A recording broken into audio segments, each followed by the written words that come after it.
mute yourself for the meeting. Okay, Well, I can't get into the screen. okay. We're going to open the meeting of the Harbor Plan Update Committee on Monday, August 19th, 2024 at 4:10, after we've suffered through some technical difficulties. Does somebody want to make a motion to approve the agenda? Second. Okay, Peter. All those in favor, Steve? Peter? Aye. Phil? Dave? Aye. And myself, okay. Emily just got in here too. Okay, is Emily, oh, where's Emily? There she, what are you doing up there? Even Steve's down front. Okay, this is, we're updating the harbor plan. We've got a lot of new issues involved. We've got climate change, the coastal resiliency work that they've all been doing well. And it's supposed to be done every 10 years, but then COVID interceded. The last plan was 2009, and now we're updating the plan. We've been meeting for over a year, going through each section one at a time, and we have a draft. So if anybody didn't get a copy, they're up there on the table where you sign in. So if you didn't get a copy, pick up one up back in the back there. We've had 9 members. We have lost 3 to board changes of the groups that they represented, but the people that are on the committee are Peter Brace, Steve Lineback, myself, Linda Williams as chairman, Dave Franzuto, who's up there, former Marine Department head, Phil Smith, and Emily Molden, who is now at the table. And we got to thank Seth Engelbord, who's here. He was the representative from the Concom, and he's now the chairman of the Concom.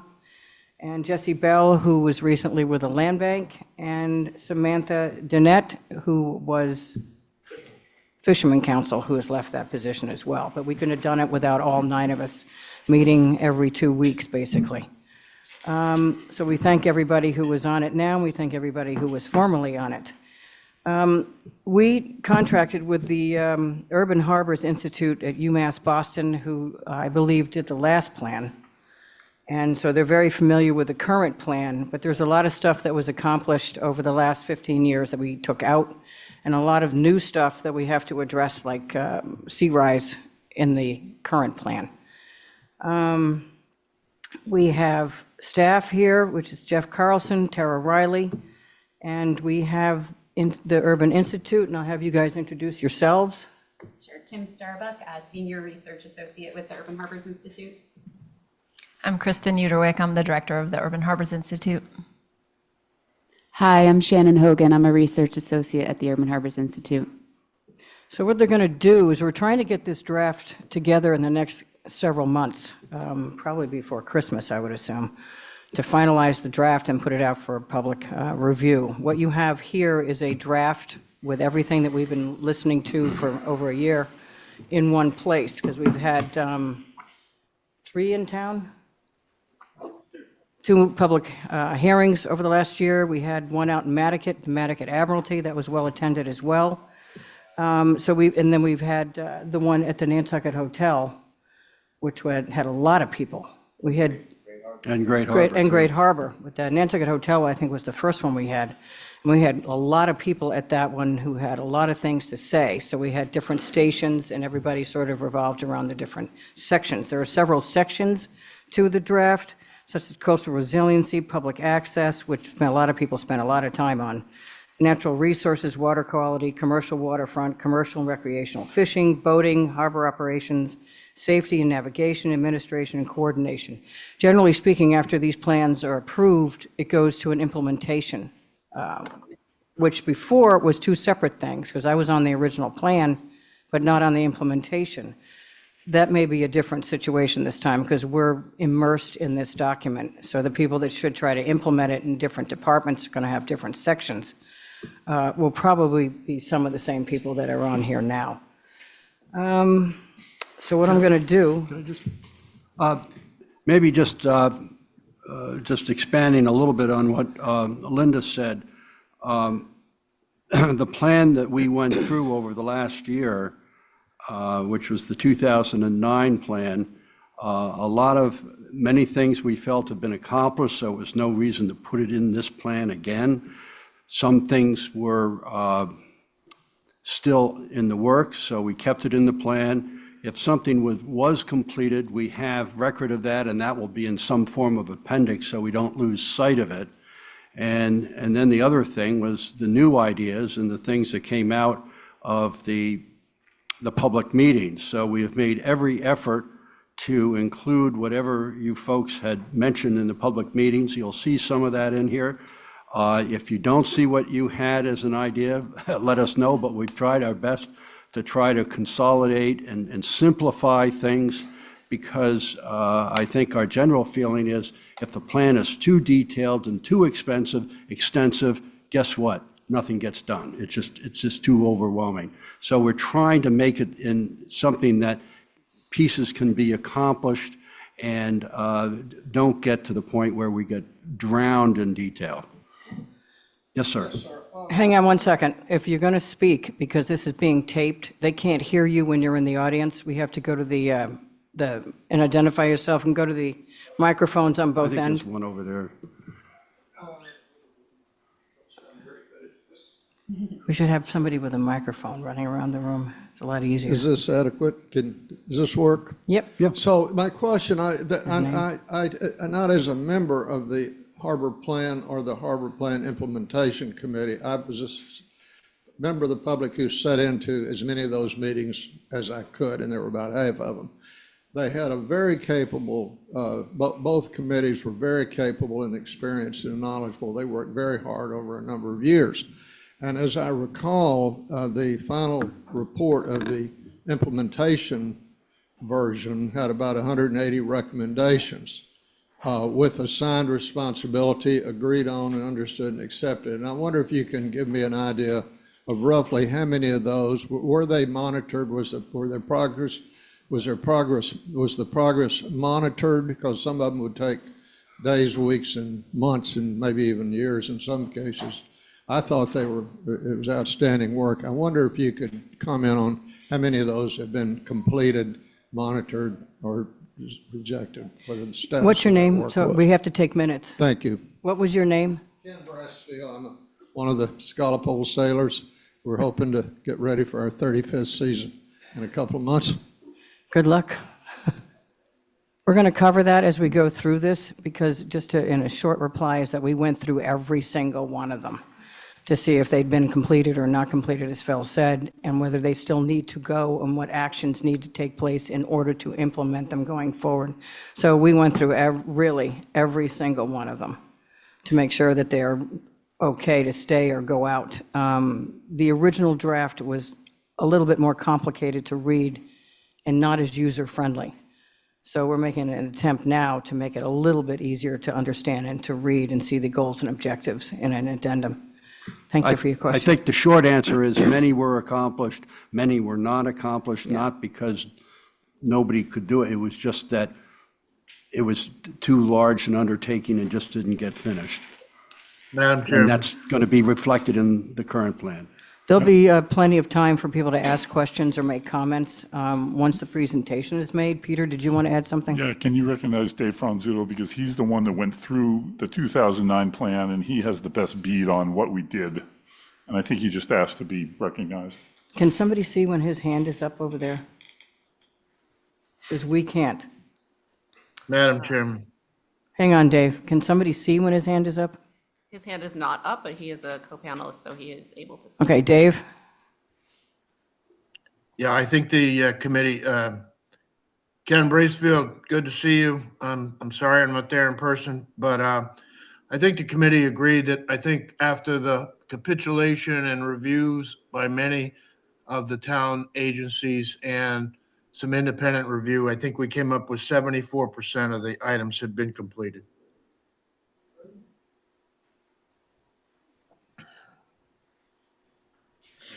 Okay. Thank you, Dave. Okay, gotta what I'm going to remember do now is for the presentation, I'm going to turn it over to our great staff from Urban Harbors Institute that has just led us through, painfully so at times, every section of the old plan.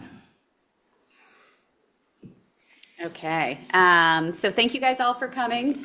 Kristen, do you mind just, I guess, advancing my slides? All right, well, we already went through this, but the town staff that were helping us out were Jeff and Tara, and then you can see the committee members, current committee members, and then some, the terms have ended, so they're not with us, but they've helped us out a ton in terms of going through the old plan and coming up with new recommendations. So next slide. So the goals of the meeting here are to share the issues that we've heard and opportunities throughout the planning process. So some of you may have come to our old meeting. We've had a couple of different planning meetings happening over the last few years, and so we've collected all those issues and then come up with recommendations as to how to address those issues. And really what we wanted to do here was obtain input from you all on the draft recommendations. So we are going to present a bunch of recommendations. At this point, we're not wordsmithing any of them. We're just kind of sharing an overview of what potential recommendations could look like. And eventually, we're going to develop a draft plan. And that draft plan will also be open for review by all of you. So next slide. We do I see- have a hand up. I don't know Yeah. if it's a technical issue. Do we want to unmute him and address the question?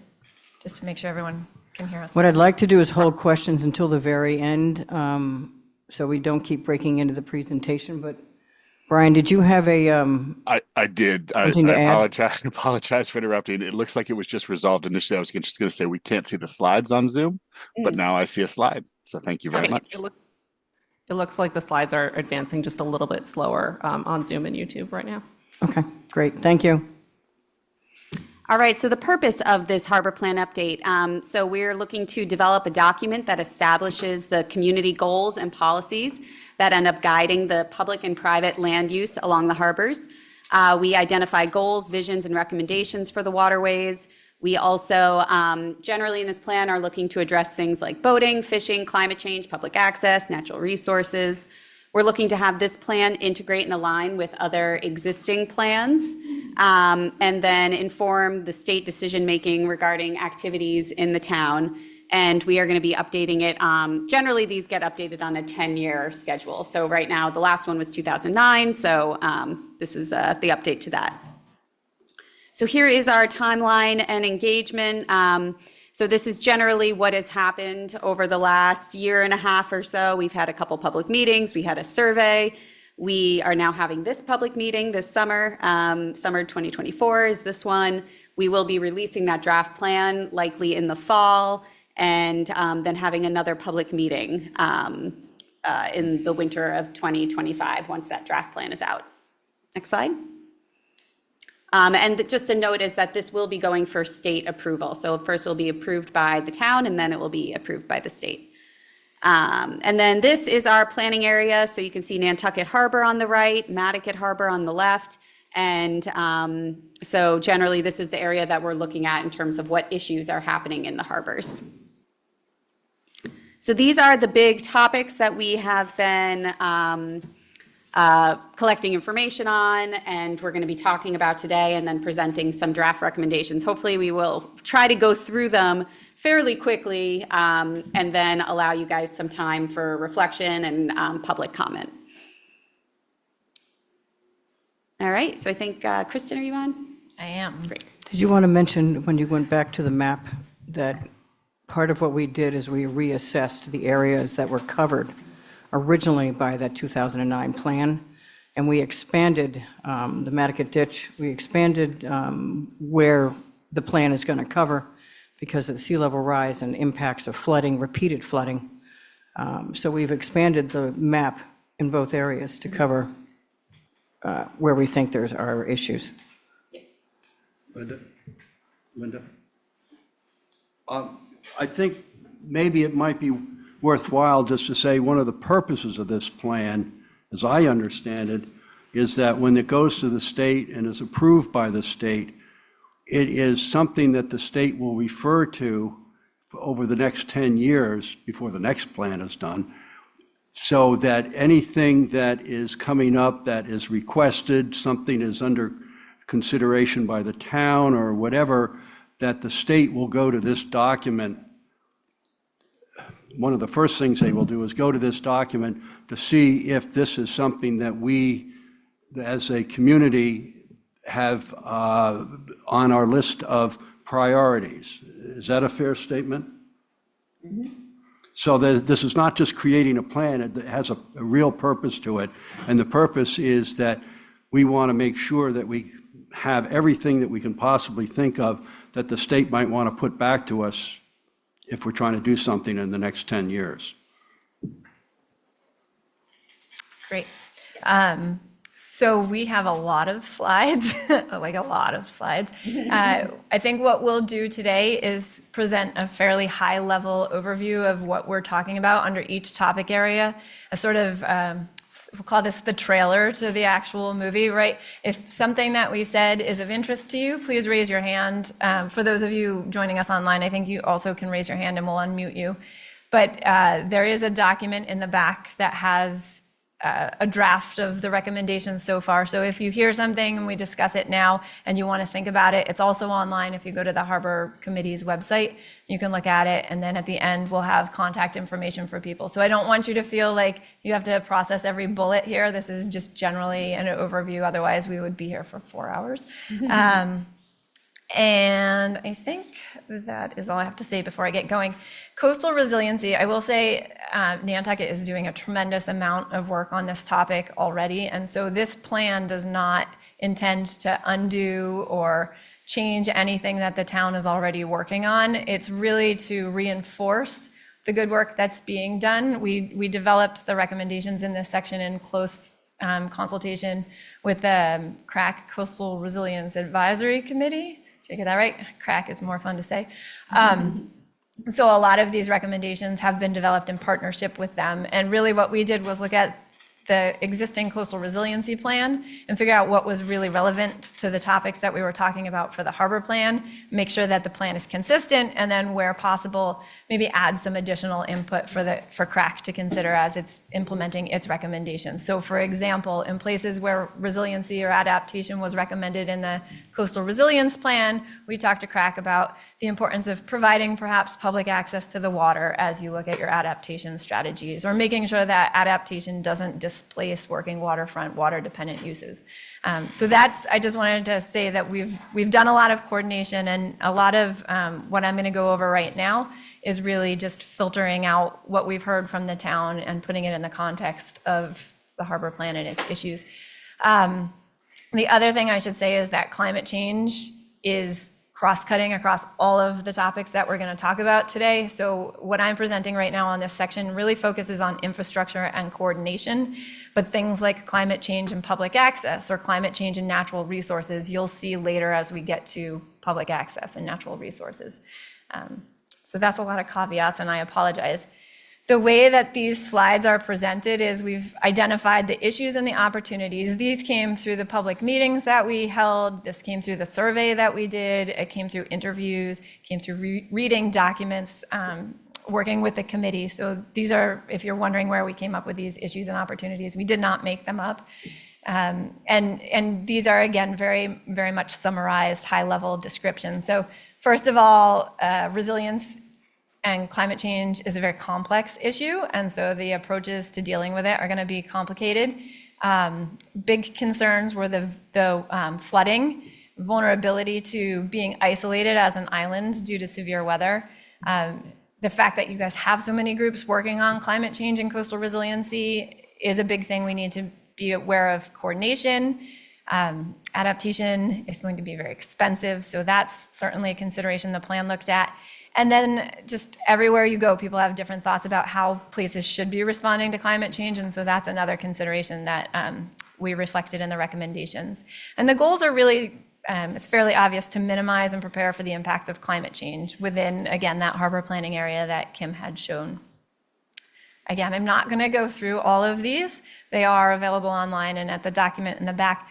But one of the big things that we wanted this plan to address was the fact that given the complexity of climate change, people need to be talking to each other, both as a municipality and then with the public and with decision makers. Those messages need to be coordinated. And so we've made some pretty specific recommendations, like making sure that someone from CRAC is on the implementation committee for this plan so that we don't lose that connection. And then we made some more broad recommendations like increasing education and outreach, right? So that's sort of the flavor of that objective or that recommendation. We also wanted to address specific infrastructure issues that we heard. So some of them were related to private property owners and helping to support them in making good choices. And then there were a number of projects in the coastal resiliency plan that were specifically within the harbor planning area. And so we identified those and thought a little bit about whether or not what we heard through the planning process changed anything about those recommendations. So there's a list of several things that have already been identified in this CRP that were relative to the plan. And then some more general policy and programmatic recommendations. So joining the community rating system, which is a federal program that the town can join, and in doing so and by taking certain actions, it reduces expenses to property owners. And then really just looking for ways to fund all of the resilience work that's going to need to happen. And then some additional policy-related activities, updating municipal bylaws, so thinking about how can you create regulations and bylaws that help to address future flooding areas, how to promote education regarding the bylaws and the regulations, really just, again, creating education to support resilience. Linda, do you want to stop after each topic, or do you want to and take questions, or do you want to zip through a couple topics and take questions? What do you think? Well, I think maybe there's just so many categories here. It might be good just if people had what we just went through, if somebody has a comment, a question, or whatever, so that it just doesn't get buried when we get to the 15th item. And there are a lot of sections. There are. So I guess if anybody has something that what you saw up there on the screen So far. prompts any thoughts, comments, suggestions, let's hear it. Come up to the microphone, though, and identify yourself for the tape as well as the minutes. Apparently, I'm doing the minutes for this one. Yes, I'd just like to speak for a minute about the marketing or consumer side of what we're working so hard on. We've been enjoying the sterling reputation of our scallops for decades. A lot of people think they're the best scallops in the world. Now we have a growing oyster industry of wonderful oysters. I've eaten oysters from all over the world. I don't think any of them are quite as good as ours. And so when an article appeared in the New York Times on January the 15th, which Tara is quite familiar with, it had the potential of a devastating effect. It was about the Peconic Bay scallops and their woes. But specifically, it mentioned parasites in the Long Island Peconic scallops. I would guess, having read that paper for a long time, a lot of people would stop reading at that point and not get to the next paragraph, which said if you want parasite-free scallops, you got to get them from Massachusetts. I'm not sure how many readers got that far. So I want to urge that we monitor in a very systematic way, and there's been some information that's come out about the possibility of a parasite in our scallops. And I'm aware, at least superficially, of the problems with the oysters and the bird poop and so forth, and that effect. So I would, nothing good happens unless somebody walks into a Michelin-starred restaurant in New York or Boston, Chicago, and decides to order our scallops or the Peconic scallops or someplace. So I would like to see more emphasis on monitoring and maintaining the quality of our scallops and oysters. Thank you. That is also included in a later section when we're talking about water quality. There's a lot of overlap between these sections. Water quality affects something, and then it's in another section, commercial and recreational fishing. So there's going to be a lot of crossover on this, but we spent a lot of time on the eel beds. We spent a lot of time on pollution in the harbor. I think we spent the most time on that kind of thing. Emily, did you have anything to add about the water quality? Sorry. Well, I think that there's some more specific recommendations and objectives relevant to this in the fishing section as well. So maybe it's best to hold off and go through those, and we can certainly come back to the topic. Let me just add one very specific comment. Yeah, just to be very, very specific, what we need to do is assure the consumers of our shellfish that we do maintain not just the water quality, but the quality and health of the shellfish themselves. That needs to be crystal clear. That's my point. Thank you. Does anybody have any questions about what we've talked about so far? If not, we will move on to the next one, which a lot of people had comments about. I have more general questions about this. Ellen, come to the microphone. Ellen Ray. I first off want to say this is a beautiful document. It's pretty big. I haven't gotten through it all yet, but I'm curious about the past. I don't know, it might have been 15, 20 years ago that Hui came to Nantucket and studied this harbor. And this town spent, I think, almost $500,000. And I just thinking about some of the older selectmen that I spoke to over the years, that we have a whole lot of shelves of studies, and we have studied so much. And it just seems like sometimes, I don't know, these regulations, I mean, we all kind of know that we should ban pesticides on this island. Now, I talked about trying to do that, but it's not a local issue. You have to go through the state. I mean, there's certain things that we need to do really soon, or we are going to pollute the harbor. All right, do you want to wait for the water quality one? All right, okay, because it's just, and please, when you do this document next time, number the pages. We're not done. This is just a basic draft to get all the Draft, ideas but I in mean, one when you draft place. it, because I'm trying to, then if I want to speak to one of you about Yeah. this, I don't even know where to Yeah. tell you to go. I got 28 pages. Page numbers are good. And so you're talking about a finished date. Will you come to town meeting with this document or documents? Do we have to vote on this as a town It'll go to the select board for their vote. for their vote? Yeah, but there'll be another public hearing and a final draft submitted for everybody to review. But then there's a lot of, from what I can see here, this is a lot of money that will have to be spent for all these things. I mean, each individual. We know there's- that, and that's part of what she said earlier, is that we have to figure out a funding source to affect a lot of this stuff. Yeah, I Peter? would, oh, Ellen, these are recommendations. Oh, I understand, Okay, yes, I so- understand so- that, and they're wonderful. Well, hold on, these are recommendations. So no laws are being written, so there's no need to go to town meeting for a vote. We do this, we sign off on it, it goes to the select board, they go, this is great. Then we wait for the state to approve it. It's not something that requires a town meeting vote. Okay, so this has to go through the state. This is a state document then. They have to okay it. It's a town document that the Oh, state has to. right, the state has to, Right. okay. And who in the state is going to be the people who okay this document? Where does this go? it goes, we've been working with the Office of Coastal Zone Management to develop it. The Department of Environmental Protection also has been looking at it, and they'll be the ones who ultimately implement the recommendations in coordinating the state and municipal plans. But the Executive Office of Energy and Environmental Affairs is the person, or the secretary is the one who actually signs off on it. All right. Now, do you all have somebody, or Linda, can people ask you, like, I'd like to get that information, but I'm not going to take the time at this meeting. I want to I just can follow give the you their state. email, you can ask them. Okay. It will also be captured in the draft, Yeah. the full draft that comes out. We'll talk about the whole process. Yeah, where it goes, who approves it, what the order that it has to be done. Now, to say that we're not going to have zoning changes or anything like that locally, or code changes in the town code, Right.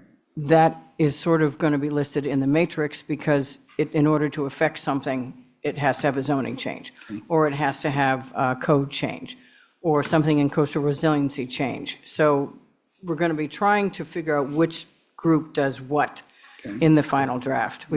It's just too much to throw at you at this point.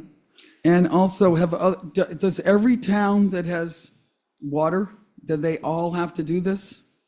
Yeah. So have you all talked with No. other towns, like the Vineyard? don't. We should, because we have two very critical Please. harbors. That's a different issue than somebody just on the waterfront. Right, or even the Cape Cod towns. There's quite a few with harbors. So the harbor planning process is not mandatory, and some municipalities that do harbor plans only approve them at the municipal level. They don't go for state approval. There are certain reasons why. But we've done a number of plans with other municipalities, and the topics are very similar, but how the communities want to address them is very different. Okay, all right, thank you. Okay, any more questions in general on the first section? Then we'll move on to public access. Is that where we're going next? Yep. It looks like there's one question from Holly. Okay. We have, just before Holly speaks, Holly Backus, Town Preservation Planner. We also had Holly come and do a session with us because a lot of the structures that are in danger by sea level rise or flooding are historic structures. And so Holly's been very interested in coastal resiliency, and when you file for work on a historic structure that's within our jurisdiction for the harbor plan, they require certain things in order to get approved at the HDC level. Holly, take it away. Thank you, Madam Chair. I just wanted to mention for everybody's benefit, with my other hat, with the hazard mitigation plan, this plan that you all have been working really hard on is also a priority out of the FEMA's hazard mitigation plan. So not only are we doing it because we want to do it, but we're also doing it because we established it as a priority within our hazard plan. So I just want to mention that for the record for everybody. Thank you. Thanks, Holly. Thank you. Okay. Looking at Jeff's clock here, we are running very behind. Good questions, and I want to make sure that we have time for more of that. And so maybe it will, as we present, we'll just go a little faster, more high level, and then you guys can dig in to questions as we want to go, because I think that's the most important thing. We're here to hear your feedback. Public access, this is really public access to the coast. It falls into a couple of bins, looking at existing access and pursuing new access. Key areas were to maintain existing access, make sure we're not losing any, and that means both in terms of how access might get privatized or blocked, but also what is climate change going to do to public access? Where are things going to erode? Where are things going to flood? Especially when it comes to important access like boat ramps, what's at risk, and how do you think about that? Outreach and education to reduce conflicts, so that's outreach to both people who want to access the beach as well as to people who own private property along the water. And also making sure that we're looking at the balance between public access and natural resources, right? We don't want to promote public access to the detriment of natural resources. And so that's the flavor of the recommendations. The goals are to preserve and improve physical and visual public access to the waters and shoreline. It's very consistent with the 2009 plan, except that we add more about consistency between state and municipal permitting, and we talk a lot more about climate change. So again, we're going to go very quickly through this. There's a whole series of recommendations about existing access, so let's know where it is, let's maintain it, let's think about how we can improve programming and amenities. Number 4 is a big one, and you'll see this in the next slide too. So when public access is required by the state, it's done so through the Chapter 91 licensing process, which is really one of the main reasons why this plan is going for state approval. It's the linkage to that Chapter 91 process. Unfortunately, enforcing Chapter 91 license conditions is very hard. It's hard to get the state to come here. They're under-resourced. So the idea is that if we make municipal license conditions the same as the states, then the municipality then has the authority to go in and enforce it. So that's a great sort of way to communicate to people that these public access requirements are really important. There's recommendations to promote awareness of what's available for access and what you can do. There's recommendations to promote the rights of private property owners, because we certainly don't want people to be in violation of what's actually allowed. And then promoting resilience and adaptation at existing public access sites. And then this series of recommendations is about expanding access. It's pretty self-explanatory. Let's think of new ways to find access. Let's encourage homeowners to provide access. The Harbor Walk showed up in the 2009 plan. It's still an idea that people are interested in pursuing. How might the Harbor Walk happen in downtown Nantucket? And then is there a possibility for another harbor walk in the Nantucket area? And if those harbor walks were put in, what sort of resilience efforts might also be part of those? So we'll take questions on public access real quick. Anybody has a question on public access? I see you jumping up. Hi, my name's Alan Schnitzer, and first I want to thank you all for the really significant effort you put into this over a long time. First, just a question. I want to confirm that Pulpus Harbor is within scope in Nantucket Harbor? Yes. Great, thank you. Second, you've addressed eelgrass conservation, but I don't see that you've addressed the Spartina grass conservation, the grass that's in the salt marshes around the island, which is under threat from invasive species of crabs. I imagine you know that. I worked with Jennifer Carberg on a study to try to address the Spartina grasses and the damage from these invasive crabs. That's in a different section. We're getting to that section. You want me to wait for that? Yeah, because right now it's public access, Well, this ramps. does get to an access question, actually. If Okay. I can just As keep I said, going. there's a lot of overlap.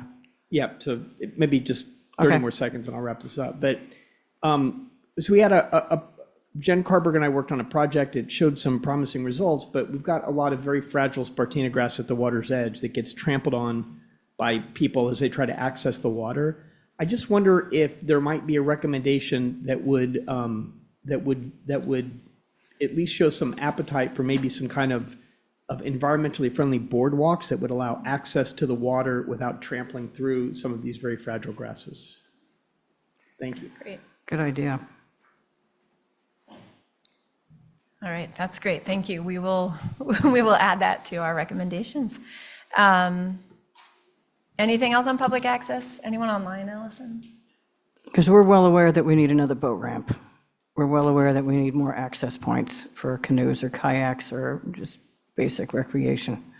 And we're well aware that people are in violation of their Chapter 91, which is why we've talked about having a little bit more of a local control on permits and stuff, whether it's from the Concom or some other entity, because people are blocked from going to the water that they can legally access, especially along Hulbert Avenue. People put fences, they put hedges, they put rocks, they put all kinds of stuff trying to keep people off the public access points. So we've talked about a map, a very comprehensive map of showing where those access points are. So we spent a lot of time, and a lot of the comments that we took that day, because Seth and I were at that table, were on public access. Because people were afraid we're losing public access, and not everybody can go to Children's Beach, and not everybody can go here and here.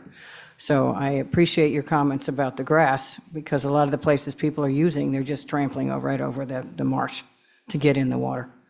And climate change and sea rise is not helping necessarily the situation. So we're well aware that that is a major issue for Nantucketers, because so much of it is private now.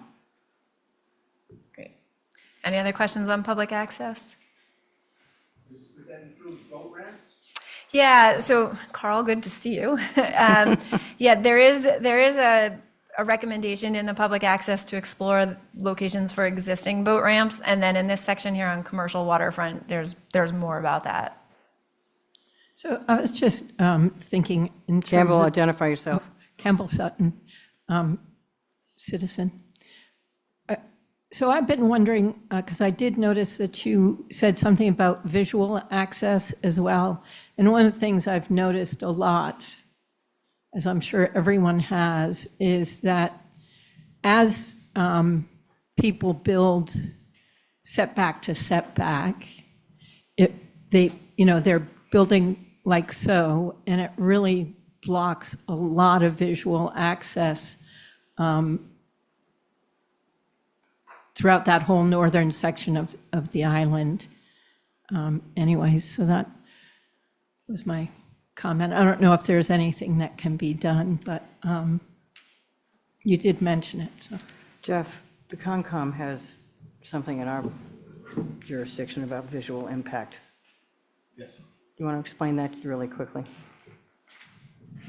I mean, I think to that question, one of the interests that the Concom protects through its resource area protection relates to wetland scenic views, which addresses that. But I think also that this plan looks a little bit broader in the sense where hopefully if that's an interest that's identified through the plan, not just through the Concom, but maybe through other processes, whether they're HDC or zoning, is trying to broaden out that visual linkage between the coastal areas and areas where people are able to travel.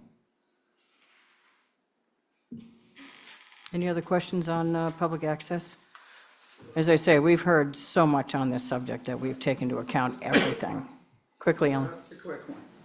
It says on here something about the redevelopment of the ferry terminal. Is the state going to redo the ferry terminal and rise it? I mean, for climate change, I mean, I see a lot of things about raising all these streets. I'm not quite sure how that's going to happen, and how much that's going to cost. But I just was wondering if the steamship if you've heard from them at all, that they're worried and they want to build this up. And another thing about public access is the steamship authority won't even allow people to go down to the dock and fish around that area. They kind of don't want anybody hanging around or anything. So that kind of kills a fishing area for some people. They have Anyway, Chapter so 91 state also, but Jeff wants to answer that question. Sure. So I'll try my best. The town has been in talks with the Steamship Authority about what their kind of longer-term resiliency goals are for Steamboat Wharf. And when the target kind of date for they're starting to really dig into engineering and design for that. With this plan's life being 10 years before it's going to need to be updated again, right now the steamship is talking about being inside of that for their design process starting. I certainly will never guarantee what an outside agency is going to do or delay, but I know, as recently as just a month or two ago, as we've been talking about some of the work for Easy Street, the Steamship Authority has been engaged with the town about kind of long-term planning for that whole area. I'm also a little concerned you guys want to break through areas that are public access, but that some of these neighbors, like a gentleman in Nantucket, who's been very threatening and scaring people, and there's law cases Yeah, against him. stay away from that. Huh? Don't Okay, get but I'm any just more saying, specific. opening up, it's just going to be, that might We be know what it another, is. where you need more police to explain. People need to understand that they only have rights to walk, is it to the low water mark or the high water mark? There is a law on walking in front of people's property that if, right? What, You can pass and repass in most cases in the intertidal zone, which is the area between low water and high water. But there are some variants by deeds for sure. But I think, part of plans like this aren't to necessarily identify, every property in the plan. I think it's to set these kind of larger goals, and maybe, one of the offshoots of this is a better, we have a beach driving map that shows where you can drive on the beaches and whether you like beach driving or want more or less. There's a map that shows it. I think you could probably do something similar for just basic pedestrian and access for harbor access too. And I think especially in this day and age where we've seen a lot of shifting from paper maps to digital platforms where people can have their phone with them and know that they're in an area that they can or cannot be. I'm not saying by GPS and the phone, lighting up green, but I can look at my map and see that in between here and here is available for walking and kind of those uses. So hopefully that's something that can be developed as part of the goals of this plan.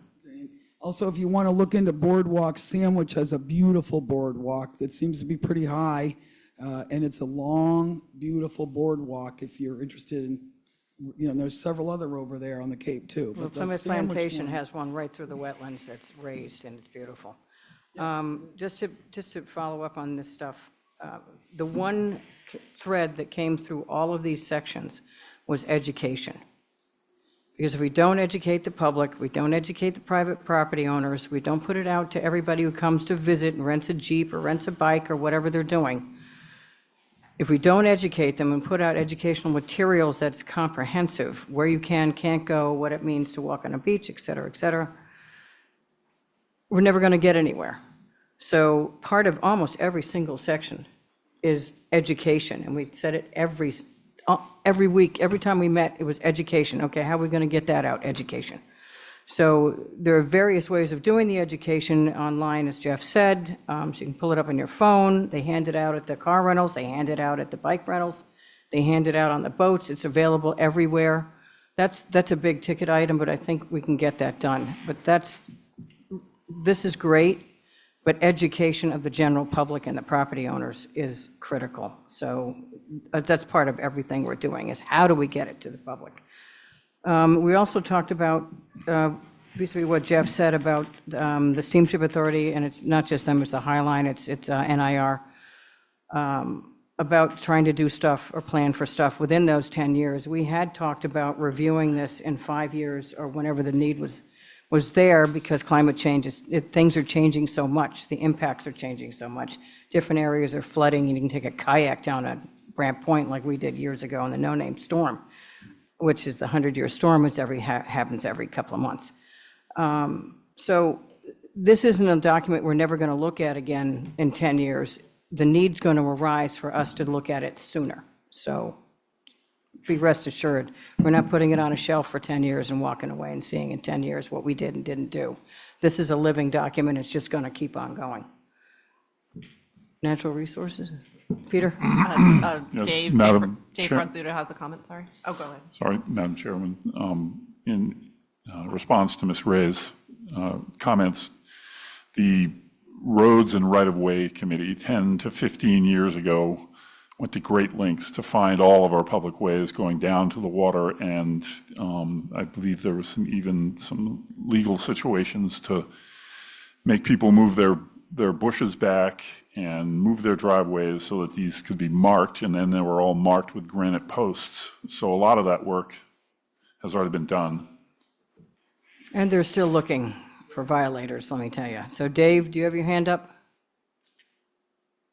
I just wanted to follow up on what you said about future updates. I think it's agreement within the committee that if there are things that are changing and moving faster than a 10-year update, that we can go in and we can update those sections as needed and not have to wait a 5 or 10-year period. So again, it's a living document. We're not going to, just wait. Thank you. Okay, anything else on public access? We're going to go to natural resources, which is something we all love. We're going to go to commercial waterfront, which we Is also that where I'm love. going? Yep. I'm going past natural resources No, and we're- water quality? We're coming back to those. Okay, commercial waterfront. So commercial waterfront, it's really about like water dependent uses, right? So what needs to happen that requires access to water with regard to commercial activity? So scalloping, shellfishing, commercial fishing, recreational boating, and the industry that supports, things like that. So that's the focus of this section. There are a lot of recommendations in this section, so I really advise that if this is an area of interest, that you do look at the plans and get in touch with us about specific recommendations. The main issues are really just to clarify the importance of working waterfronts and water-dependent uses in waterfront permitting. There's a lot of talk about the fact that Nantucket is a destination for a lot of people, and that the support systems for being a destination ought to be top-notch. And so how can we work on that? And that includes things like fixing the Harbor Master building and all of that. There's a recognition that there's been a loss of essential support services for fishers and boaters, so that's things like fuel. There's a desire for a second facility for passenger and freight vessels in the event of an emergency. So again, linking back to climate change and worsening storms. But that was a recommendation in the 2009 plan too, so that's not new. And then a need for more small boat access, Carl, to your point. Fuel and fuel prices is really a primary issue. We also heard a lot about the chandlery and that closing and the need for support services for that. And then the ability to create better access in Nantucket through improved wave attenuation structures.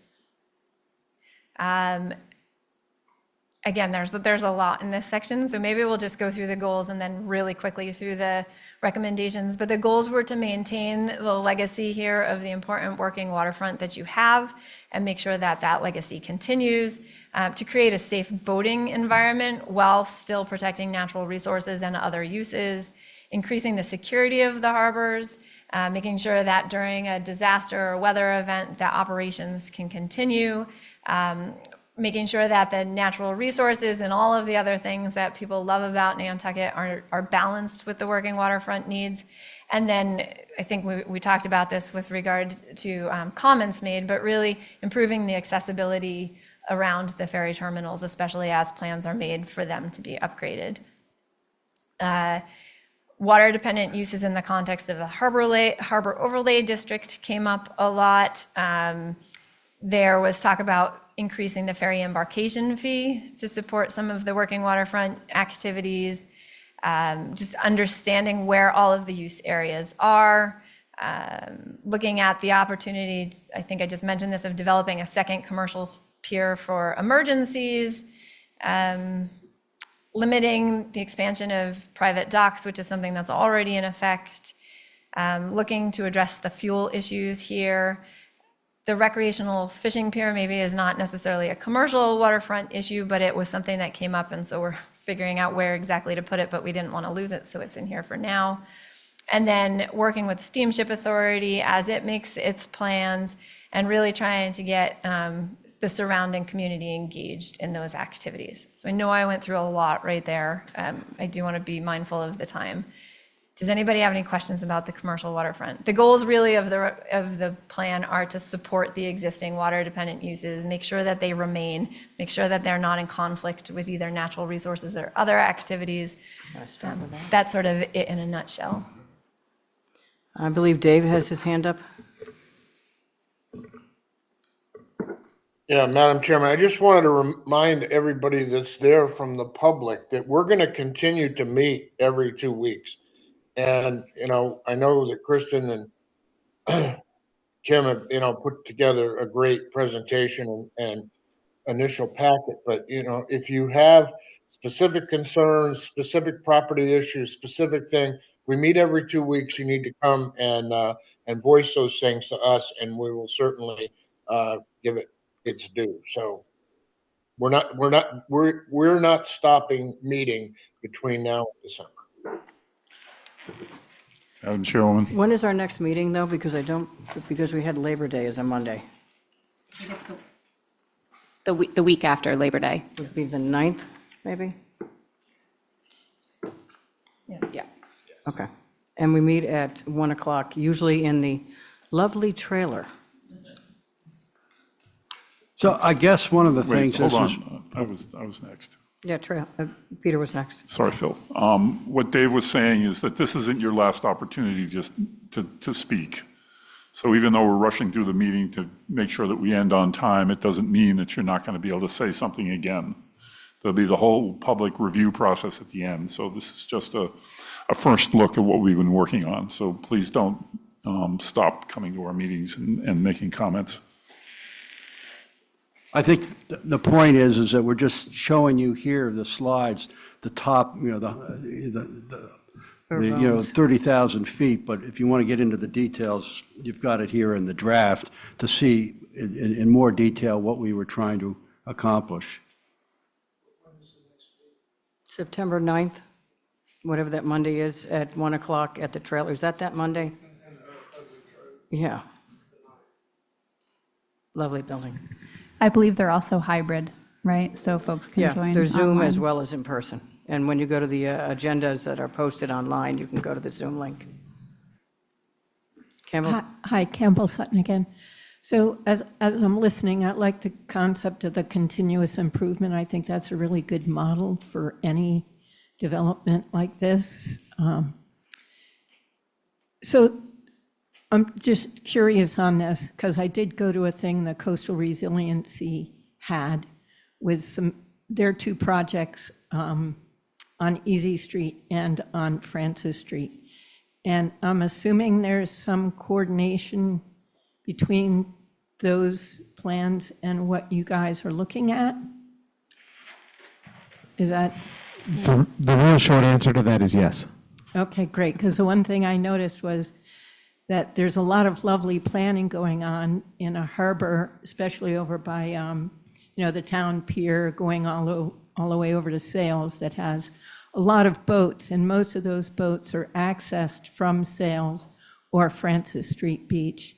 And so I think it's important to keep access to people's boats, et cetera, in mind, Yeah, dinghy as storage. well as the storage Yeah. for those boats. And if they could actually clear them out when they say they're going to, that's a different thing, though.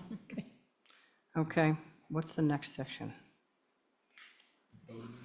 All right, up next is boating, harbor operations, and safety and navigation. So some overlap between the last section, but really the big issues were the need for more safe boater education, more enforcement and monitoring going on in the harbors, generally maintaining the no-wake zones and expanding the use of different channel buoys, protecting natural resources from boating activities, planning for dredging events, and then planning for storm events and other emergencies. So really just, wanting to maintain the safe boating environment or improve on a safe boating environment in Nantucket and Nantucket harbors, and also continue protecting natural resources from boating activity.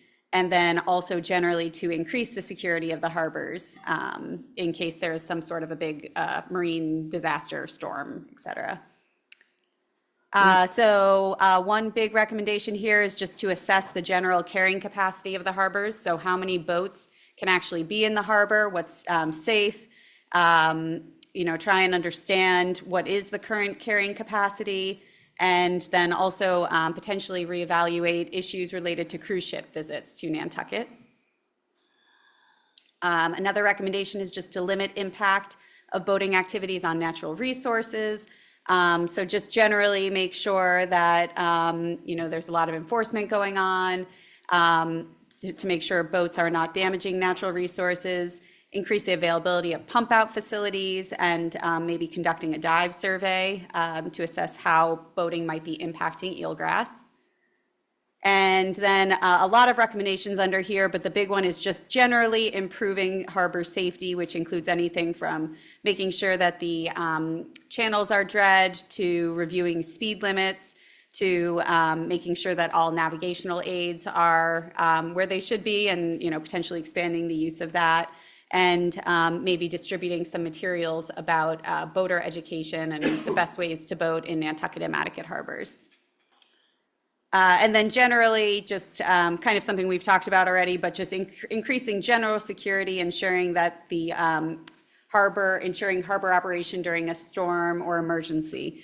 So trying to figure out the best way to be hauling boats out in case of a storm, developing a storm mitigation plan, and then also just making sure, maintaining and improving access to the harbor for ferries in the case that there's an emergency situation.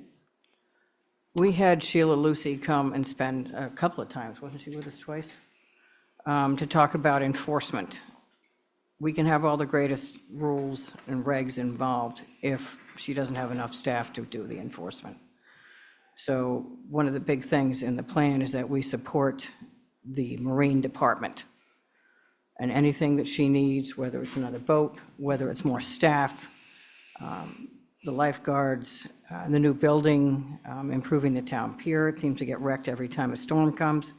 So there was a lot of stuff that Sheila Lucy gave us a lot of great information on when she came to talk to us. And I see an ongoing conversation with Sheila to try to get all this organized, because I don't think she has enough resources. And we were very supportive of that department becoming its own department again. That was one of the big issues, because it's not really its own department. And that's where the embarkation fee increase came up, because not all the embarkation fee, which is supposed to be going to waterfront improvements, it's not going to the waterfront improvements, it's coming in this building. So it's not going where it's supposed to go. So there's a lot of political issues involved with trying to get enough support for everything that her department needs.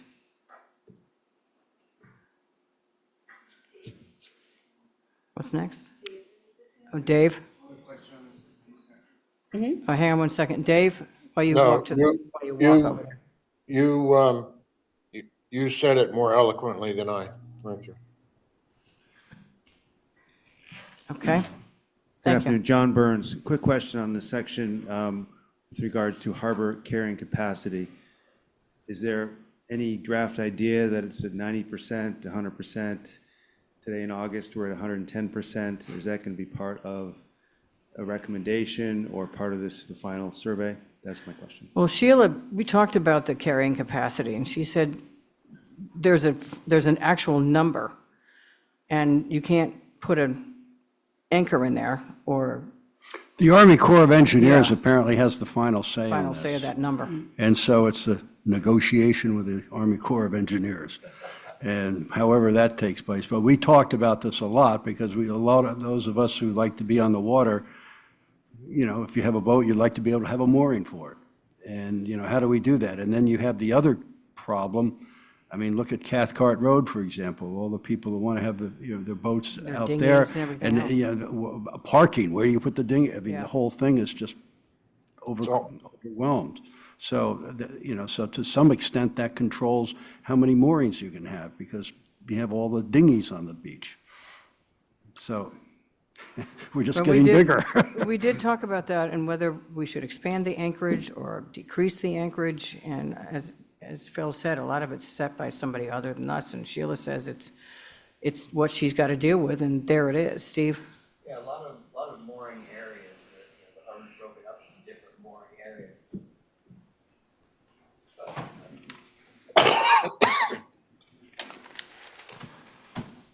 A lot of the harbor is broken up into different mooring areas, and the capacity of those mooring areas, even though they're within the Army Corps of Engineer total number of moorings, is regulated or restricted by landside access. For example, how many cars can park, you put 30 or 40 boats in the 50 boats in the Monomoy area, but you can only park 10 cars there.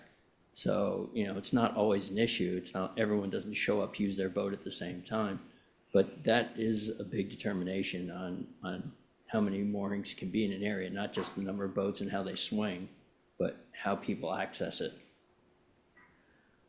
And We'd she love to add more moorings if there is any way we could possibly do it. I mean, I've been on the waiting list now for 7 years, and I've moved up 10 spots. I think I'm like 92 now.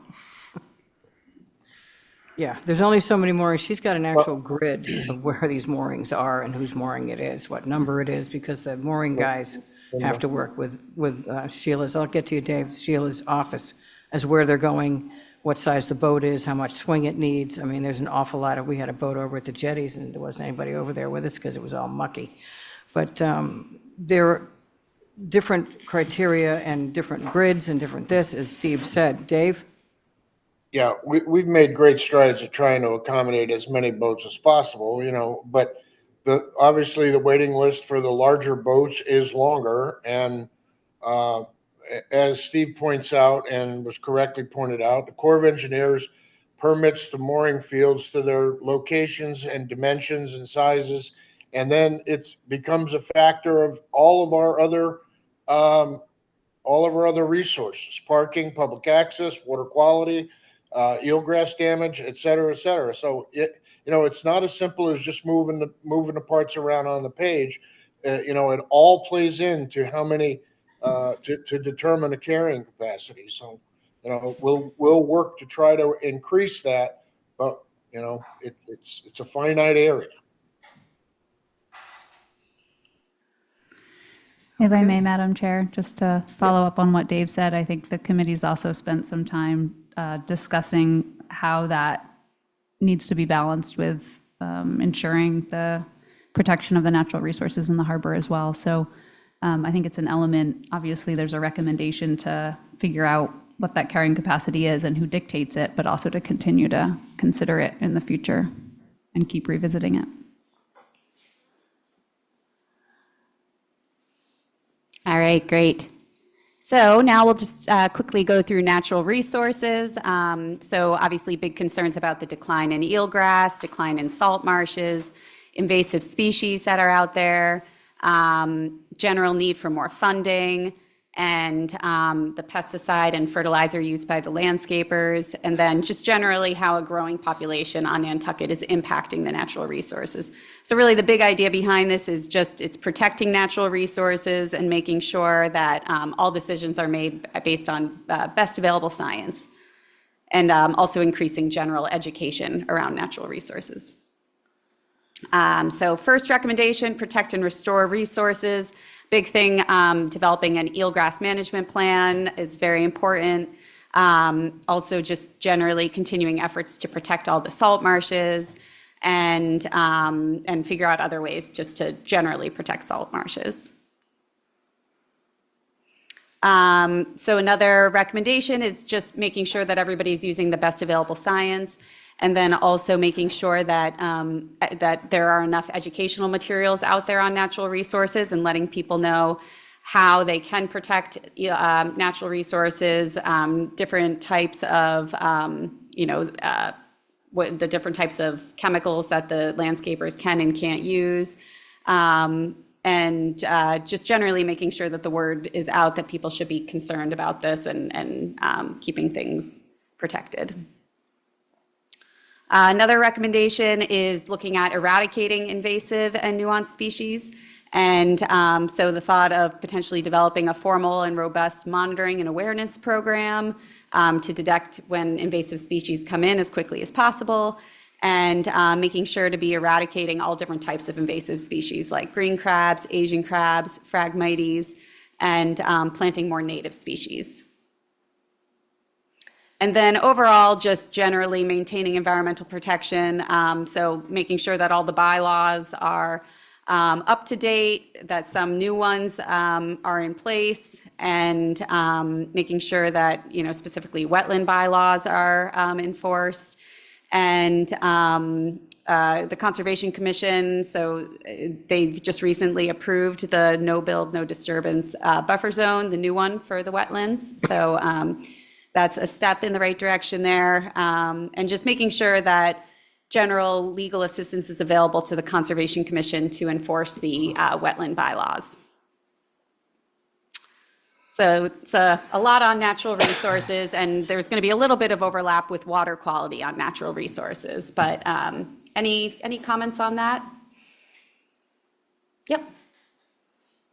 Well, he's walking over there. This is probably the most difficult section. Yeah, there's a lot in there. It crosses over almost all the other sections, and it appears that the natural resources are under constant assault by multiple things. You mentioned the fertilizer, the boats going where they're not supposed to go and tearing up, this general water quality of the harbor, which we'll get to. But there's a lot of things attacking the natural resources. So it's a constant battle. This is the toughest section. On water quality, my name's Dave Cocker. On water quality, I didn't see anything about chlorinated swimming pool water. That's coming up next, I guess, isn't it? Yeah, so we will be going through water quality in the next section. If you want to wait we're sort of segueing over there. All right. That's on deck. So if you want to stay over there and talk about it, go ahead. I was just going to say, we don't actually have a recommendation on that, so if you want to share that now. Sorry to make you walk back. He had to get the hat, though. So I've been on residential construction projects where I've seen people emptying swimming pools by the siphoning method with hoses and running it right down into the harbor through the storm drains. I've talked to people about scallop spat and how chlorine affects them, and they said, oh, it would kill them dead. So I'm wondering what happens with chlorinated swimming pool water? Is there any laws that dictate what's supposed to happen to that when people drain their pools? With all the pools that we have here now. Yeah, and more coming. Here's the issue in Nantucket, the Nantucket overlay, the VR district out there, the overlay, because I do a lot of permits for these things. The ZBA requires like 12 to 15 conditions. One specifically, you can't drain it between a certain time and a certain time. It has to be done by somebody who comes and sucks it out because it cannot be released into the water. And there's a whole host of requirements anywhere in Nantucket. Now, the Concom, when we deal with it, pools on the Concom, we sort of have adopted almost all of those conditions. You cannot drain those pools. And if you can't chlorinate it, 2 weeks before they're drained, there's a whole host of requirements for anything anywhere near the water that the Concom does. So between the ZBA and Nantucket, the Concom and the harbors, we've got that pretty much covered these days. Where we don't have it covered is somebody's in the watershed. They're out in Pulpus. They're not on the water. Yeah. They're in Tom Nevers. Then they just, if they're being irresponsible, they just let it go into the ground. Well, the upper part of Nantucket Harbor is not as well flushed as Nantucket Harbor. Right. Enforcement. If they violate that in Nantucket or with a ZBA permit or with the Concom, Mr. Enforcement's over here. To add to this, in the last year, the select board has actually adopted the first set of what are called kind of watershed protection regulations that are focused on illicit discharges.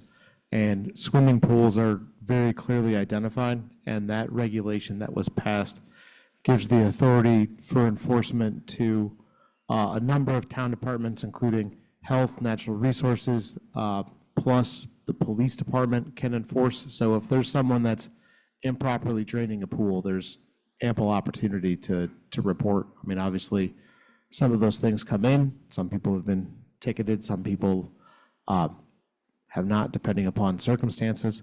But all of those do require, proof of dechlorination, chlorination test, notice in advance.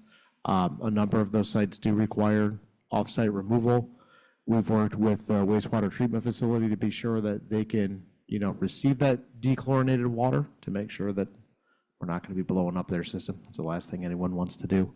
And also to make sure that that water is not getting, pumped into someone's on-site septic system that is chlorinated too, because that causes big problems for the biology in those. So that's really kind of just come on board in the last really 10 to 12 months for the most part. And there are other pieces to that too that involve things, whether it's temporary dewatering for, construction or permanent dewatering.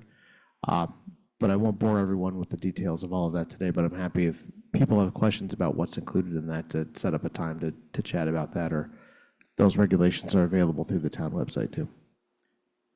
Jeff just answered all my questions. If I could just add to that, Madam Chair, I think one of the recommendations as we have it drafted right now is to actually increase awareness around those new regulations, and that certainly needs to be a priority, I think, among town departments and the community. So that would be a good thing to continue to work on.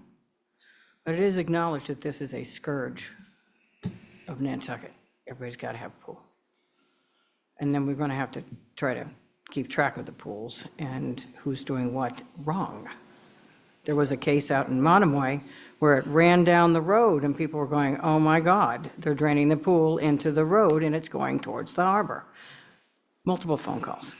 So when this kind of thing happens, a lot of people will call the proper authorities for this because it's just a nightmare. There's so many pools. I didn't have a pool when I was a kid. They threw us in the water. We turned blue before we'd get out. Yeah, Campbell. Campbell? Yeah, hi, Campbell Sutton again. As some of you know, I've spent 18 years on pools and spring and fall.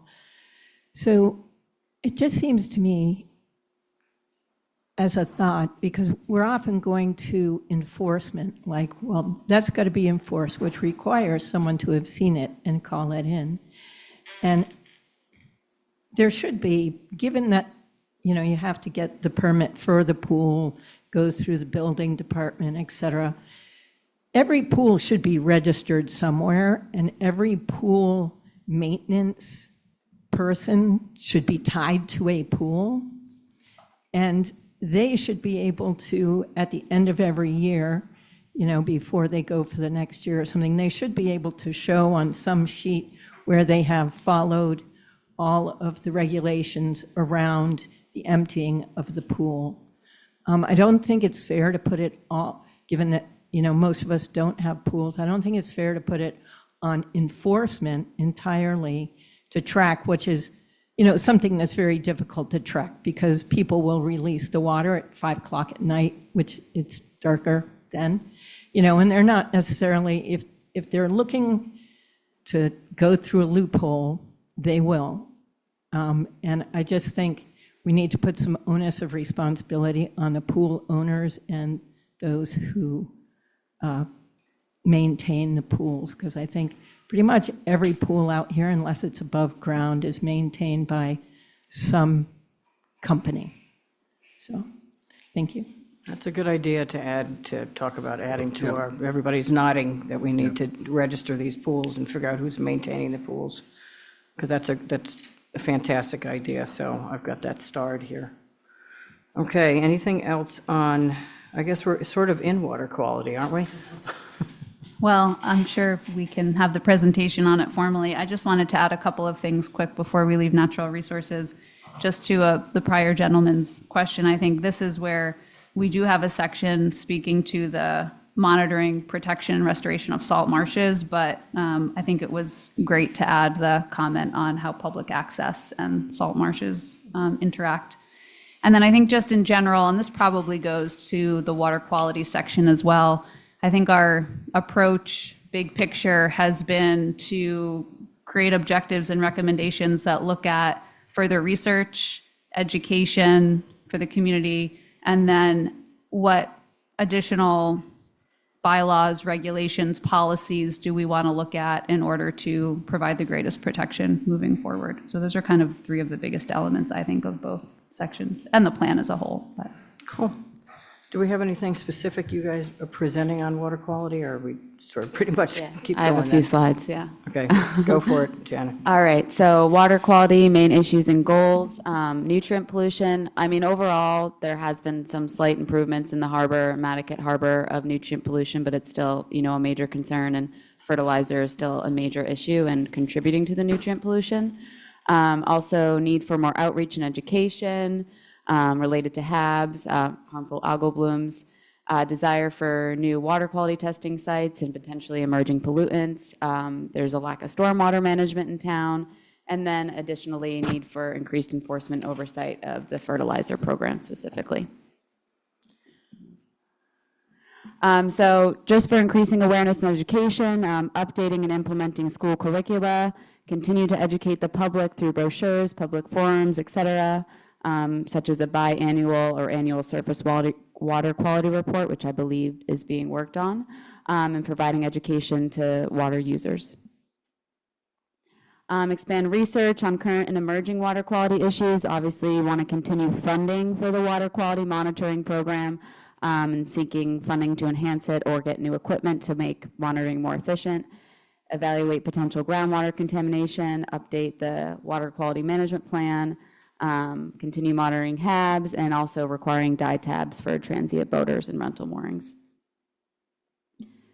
And then for enhancing stormwater and fertilizer management, kind of creating a stormwater management task force and also exploring options for removing hazardous material from catch basins. Also a comprehensive map of the stormwater's infrastructure network. And then this is a big one, having a town extension agent oversee and be in charge of the entire fertilizer program. I know there have been some issues with it kind of falling off course, and so just getting someone to focus strictly on that. Also, evaluate and continue efforts to make legislative updates to fertilizer regulations and that stormwater bylaw. And any questions?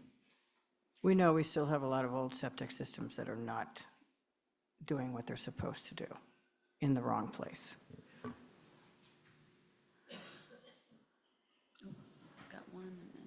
Norman? Norman Reed, I live in Nantucket. I think they've done a great job in improving septic systems in Nantucket. A lot of people have put in the IA systems, and I think the town has really gotten on people out there. One of the big problems still is the dump, the landfill. Okay, I've been out there all my life, and before we had a mountain, okay, we had fish, we had eels in Long Pond. And it's not the houses that are doing that. It's the dump. Everybody knows it. We've had studies done over the years. Many years ago, there was a study done, and it basically said that. And then we got some other engineering companies who said things a little differently. But are there plans to do something with the dump? I know the town's getting ready to take that over in a few years, right? That's the plan. Well, it's Yeah. a disaster, but something's got to happen there. We're actually, we've expanded, we've actually exceeded the use of that land out there for a landfill. They don't tap the methane gases that are underneath there. They have a liner, okay? But there's Yeah. methane gases in a lot of places. They actually run turbine generators to produce electricity with the methane gas that's underneath that there. So I believe that's a big polluter out there, so water quality. Jeff? Thank you. Yeah, I don't necessarily think that I can speak on what the long-term plans are for the dump. That's not in my circle very commonly, but I can certainly get you in touch with the right person for that. I have his information. Yeah, and just also, just want to let you know that that's in the plan too. It's being called out. Thank you. Bob Kiss. I'm also out in Nantucket. What's your last name? Pardon me? What's your last name? Kiss, Kiss. You can lift that thing up. Okay, thanks. I guess the question I've had is, we know we have a water quality issue with pollutants getting into the water. It's not clear to me where the sources are. If we don't know the sources, then how do we mitigate it? Right now, we're throwing a lot of different ideas out, fertilizer, wastewater, whatever, but are there monitoring wells in the groundwater? Do we have enough monitoring where we can actually locate the source of the problem so that once we know where the source of the problems is, we could then mitigate it directly rather than overall, just right now we're doing all the things that we think are proper, but if we could get to the root of the real problem by measuring where it's coming from, I think we'd have a lot more success. That's a great suggestion. Do you have any idea what's happening with that? I can certainly try. So I 100% agree. We always need to, stay current with information and what's there. A lot of the recommendations stem back to some of the original estuary planning that was going on with the town and the state, where some of those sources were identified. What's happened over time is those plans get old. I don't want to say they expire, because I think once you've identified kind of the main components, that's there. But what we've kind of found and what we've needed to do and what's underway right now is updating those plans. So exactly what you asked is what is happening for Nantucket Harbor, where we're taking the time to kind of redelineate what the boundaries of the watershed are. So looking at not just surface water flow that gets ultimately to the harbor, but groundwater flow. And then through a series of groundwater wells, kind of developing, what the nutrient patterns are that flow through the groundwater and get into the harbor. And we're trying to set up those to do, in effect, the two harbors and the Great Ponds on kind of really a 10-year cycle. So nothing gets older than 10 years, so we can see, but then to also include, some of those groundwater wells into our regular nutrient sampling on an annual basis going forward, to have a better idea to see if we're seeing those changes, seeing those impacts. But if we're starting to see areas that, just as an example, when it has really high nitrogen, for something to say, well, it looks like that may be from their wastewater, from their septic systems. What can we do up there to help that neighborhood have higher quality groundwater than what they currently have, and not try to do blanket programming, but really target the specific inputs that we're seeing kind of area by area, to try to be a little bit more cost efficient and effective. Seth? Hello, my name is Seth Engelborg, for those of you who don't know. And I would just like to say, in reference to the last speaker, I think the idea to have expanded water quality testing is really important, and that's also in the recommendations here, to increase research for water bodies and for groundwater. And then the unfortunate reality is that pollution is a little bit more complicated than that. So even if we track down all the point sources and all the problematic uses like septic and fertilizer and runoff, we're still going to have to deal with non-point source pollution. Industrial facilities in China release mercury into our atmosphere, and that mercury travels over to the United States in the air, and it rains, and mercury gets into our water just from that. So there's things that we're never going to be able to track. We can try as good as we can. Nantucket is a local island, We can track the sources that we know, but it has to be this combined protocol of monitoring and mitigation at the same time. Because if we're just always going to find the sources, find the sources, find the sources, it's too late. We need to be proactive as well. And when the plan talks about emerging pollutants, or what I like to call contaminants, now there's things that have come to light as being extremely important recently, like PFAS, and we need to worry about them as well. In addition to nutrients, we can't just focus on one issue at a time. We need to focus on comprehensive, kind of like high-grade water quality testing that deals with everything at once. And also the issues that we know are already a problem, we need not even bother with trying to track them now. We just need to treat them now. So it's a little bit of a combined approach, unfortunately. This is why we miss you on the committee, because you're not on it anymore. But you can still come to the meetings, Seth. 1 o'clock on Monday. Can I add to that, Madam Chair? Hold on a second. We have, I'll let you go first, Emily, and then go to Bruce. Thanks. Just to sort of piggyback on what Seth just said, I think certainly it depends on what type of pollutant you're talking about or looking at. But as far as nutrients go, for example, we do know what our primary sources of nutrient contamination are on the island. And I think what Jeff speaks to that his department is working on is going to be incredibly valuable and helpful for us in the future going forward. But certainly it does take time. And to Seth's point, being able to track down the point sources, and what Jeff's speaking of is also trying to locate some of the hot spots or trouble spots in our watershed is very important. But in the meantime, while we are working on that, because we generally know what the sources of some of these pollutants are in general, working to comprehensively reduce those in the surrounding environment is absolutely essential as well. Thank you. Bruce? Thank you, Madam Chair. I appreciate it.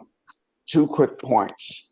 In Nantucket, number one, the landfill, the large mountain there when you drive in on the right, that is the unlined, unmined cell that contains decades worth of PFAS materials that we didn't know any better when we deposited them into the landfill. That mining was supposed to be completed 15 years ago. Mass DEP gave the town 10 years to mine it. The town failed to complete it. And then DEP gave them another 5 years. And the town did not complete it. And it's still not completed, but Mass DEP has decided not to enforce that order, which is something that's troublesome. The other thing about testing, at the landfill, there are a number of groundwater and surface water sampling wells that are supposed to be sampled periodically every 6 months.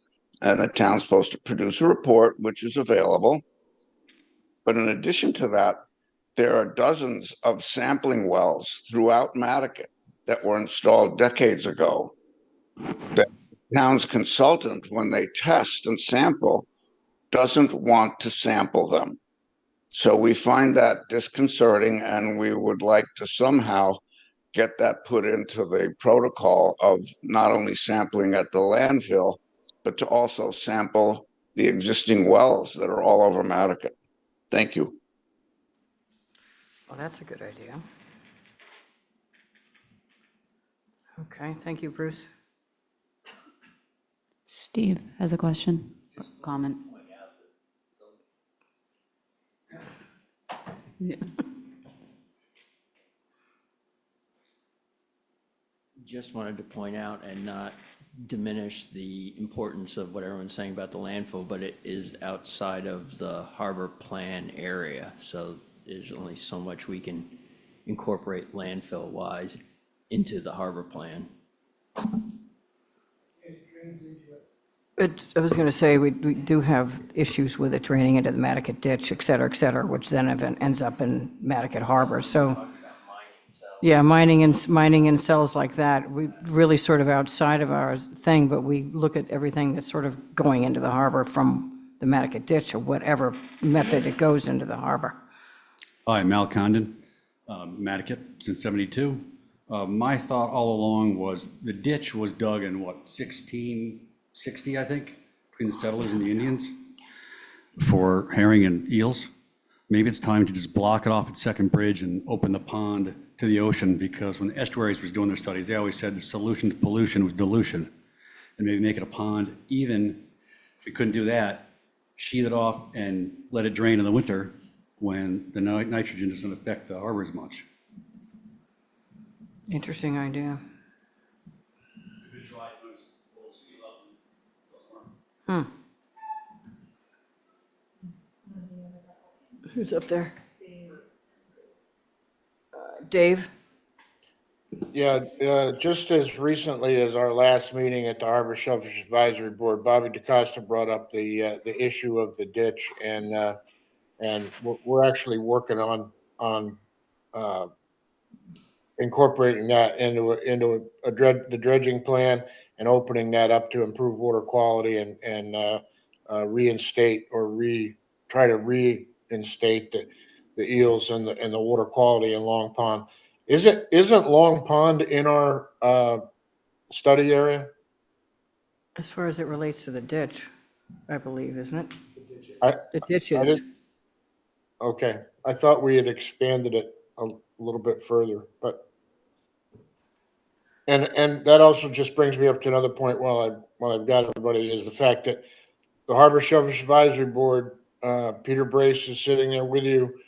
We meet every 2 weeks, and these issues can always be brought to us, and they will be brought forward to the Harbor Planning Group, and they'll be brought forward for implementation and constructive feedback to the natural resources at any time, and we meet all year round. So we meet on Tuesdays twice a month. So come with any of these issues that you have, and we'll try to help out.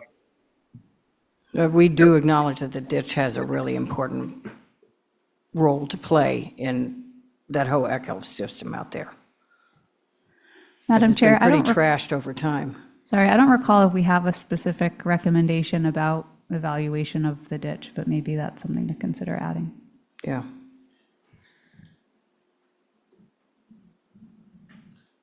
Okay. Bruce has a follow-up comment. Who does? Oh, Bruce. Bruce, you up Thank there? you, Madam Chair. Two quick comments. Even though the landfill is not within the boundary, the water flows into the boundary, and those are all on the 5 HWH maps that were generated years ago. So the water does flow from the landfill into the boundary of the harbor plan. And additionally, the question about whether Long Pond is included, we tried to get that boundary amended a little bit more than it was, but we're told we should do that next round. But it's a good idea to try to do that, and everyone should recall that Long Pond is a tidal brackish pond that is directly connected to Mattocket Harbor, and the Mattocket Harbor watersheds, and there are 7 of them, including sub-watersheds, is a little bit larger than the boundary for the plan. And in the future, we might want to think about merging the two plans, the harbor plan and the watersheds. Thank you. Thank you, because that has come up, so maybe we'll have another discussion about that. Thank you. Okay. I think we're moving on. Any other questions on water quality?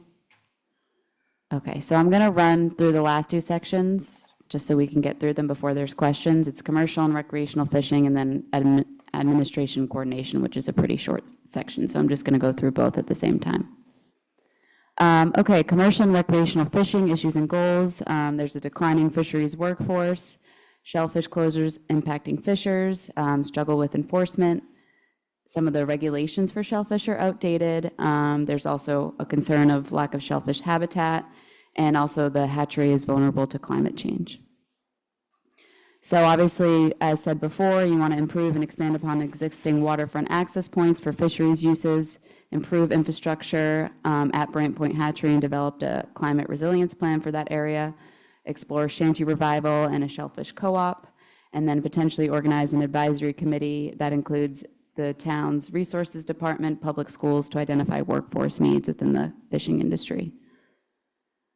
Also review and update shellfish regulations, which I believe is going on. Update the shellfish management plan, look at adaptable fishery management approaches, employing more staff or qualified volunteers to improve shellfish wardening, a system for recreational shellfishers to submit their catch amounts, and explore opportunities for creating an aquatic habitat specialist position. Also, again, maintain and continue to seek funding to support fisheries development. That includes propagation as well, and looking into the health of oysters and all the shellfish, and education as well. Identify areas for implementing rotational closures to support healthy habitat, use environmentally sensitive mooring technologies, and then fishery incentives that are habitat sensitive for shellfishing methods. Okay, administration and coordination. The main issues and opportunities here were to ensure that there is implementation of the harbor plan, increase public understanding of waterfront conditions and regulations, return the harbor master department to an independent entity, and increase the resources to support harbor master department. A few recommendations here, obviously establish that implementation committee, catalog status and use of waterfront structures, moorings, et cetera, a public portal of waterfront licenses and permits so people can use that for, for their viewing, coordinate municipal and state decisions about the waterfront, and always prepare and distribute educational materials on waterfront topics. Conduct assessment of harbor operations, increase financial resources to harbor operations, seek increase of the ferry embarkation fee. Okay. Thank you. Any questions out there on this, on those two sections?